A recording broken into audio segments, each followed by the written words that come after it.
सलाम नमस्कार दोस्तों, स्वागत है आपका आपके अपने YouTube चैनल पाठशाला यूपीएससी में। मैं अली सर आज के टॉपिक में लेकर के आया हूं जो हमारी इंडियन पॉलिटी की सीरीज चल रही है उसमें कॉन्स्टिट्यूशन ऑफ इंडिया का जो पार्ट 1 है उसमें आर्टिकल 1 to 4 उसके बारे में आज हम बात करेंगे बहुत ही क्विक वे में। ठीक है, तो उसके बारे में हम लोग बात करेंगे। दोस्तों, अगर आपने हमारे चैनल को पहली बार विजिट किया है तो कृपया चैनल को सब्सक्राइब कर दीजिए, साथ ही बेल आइकन को भी प्रेस कर दीजिए ताकि जब भी मैं कोई वीडियो अपडेट करूं तो सबसे पहले वो नोटिफिकेशन आपके पास पहुंचे।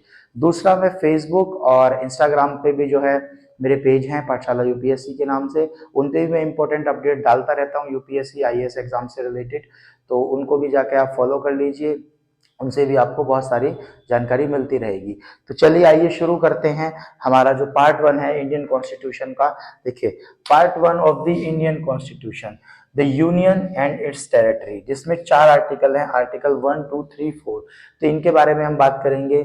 बहुत ही कम लोग इनके बारे में बताते हैं या बता पाते हैं और बहुत ही सिंपल तरीके से आज मैं आपको समझाऊंगा।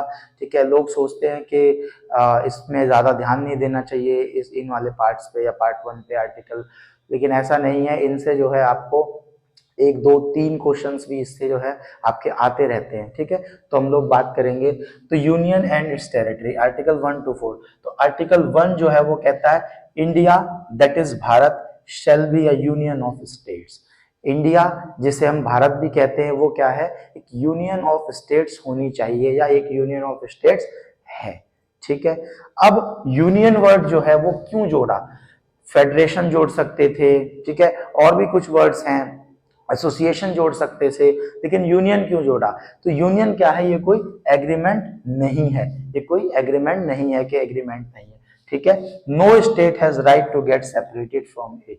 इसका मतलब ये है कि जो भी स्टेट्स हैं, जैसे कि मान लीजिए उत्तर प्रदेश है, राजस्थान है, हरियाणा है, गोवा है, ठीक है, तो इनको इतना अधिकार नहीं है कि ये भारत से या इंडिया से सेपरेट हो जाएं, अलग हो जाएं, चाहे कितने भी पावरफुल हो जाएं, ये हमेशा क्या रहेंगे, पार्ट ही रहेंगे, इंडिया के स्टेट्स ही रहेंगे। ठीक है, तो ये हो गया।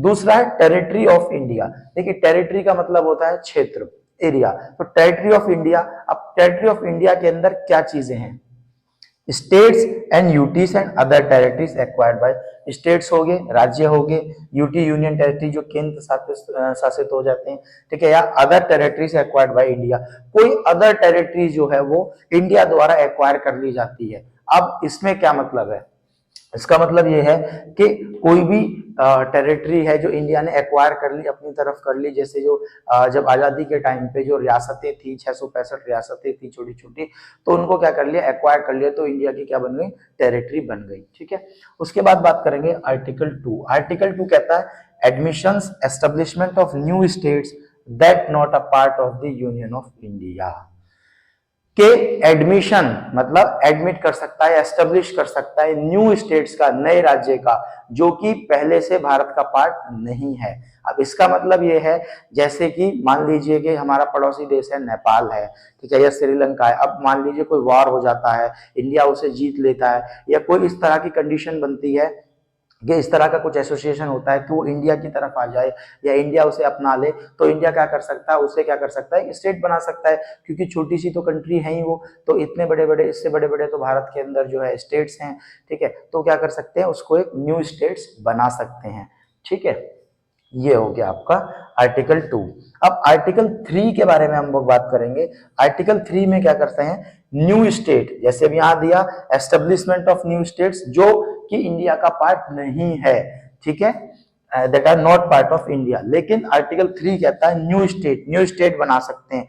किससे बना सकते हैं, जो कि ऑलरेडी इंडिया के पार्ट है उनसे सेपरेट करके, 2 स्टेट्स को सेपरेट करके, ठीक है, या एक स्टेट को और एक यूनियन टेरिटरी को मिला करके एक नया बना सकते हैं। ठीक है, जैसे सेपरेशन और यूनाइट। ठीक है, मान लीजिए जैसे स्टेट की बात करेंगे, आंध्र प्रदेश और तेलंगाना जैसे हुआ था, इनको अलग अलग कर दिया था, और यूपी और उत्तरांचल को जो है जैसे हुआ था, तो इसको क्या कर दिया था, अलग अलग करके उत्तराखंड को बना दिया गया था। इसी तरह से ये चीजें चलती हैं। तो ये पावर दी गई है आर्टिकल 3 के अंदर। अब ये पावर है किसको, तो ये पावर किसको है, parliament has power to increase और diminish the area of any state और टू अल्टर द बाउंड्रीज और नेम्स ऑफ एनी स्टेट।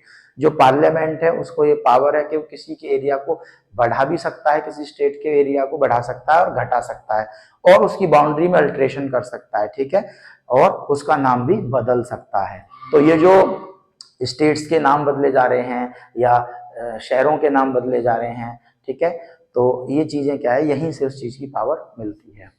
अब इसका प्रोसीजर क्या है, आर्टिकल 3 में जो बता रहे थे न्यू स्टेट का जो बनाना, ऑलरेडी स्टेट में से तोड़ करके या यूनियन टेरिटरी स्टेट को मिला के, इसका प्रोसीजर क्या है।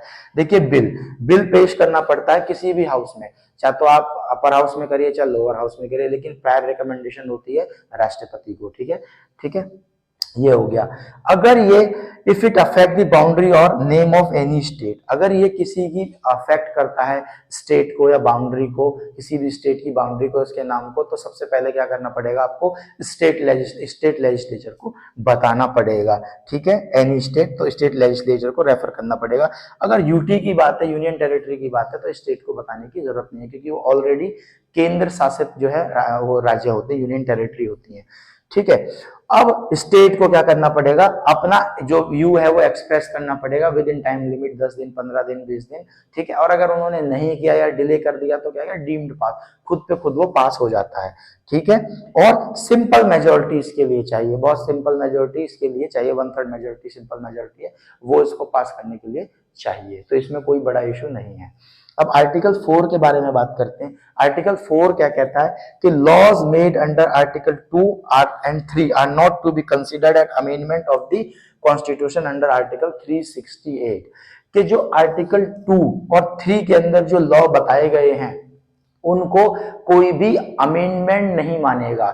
जो आर्टिकल 368 है कॉन्स्टिट्यूशन का, वो अमेंडमेंट की बात करता है, कॉन्स्टिट्यूशनल अमेंडमेंट की बात करता है, लेकिन आर्टिकल 2 और 3 में जो भी प्रोसीजर हो रहा है उनको क्या मानेंगे, अमेंडमेंट नहीं मानेंगे, ये कहता है आर्टिकल 4, ठीक है।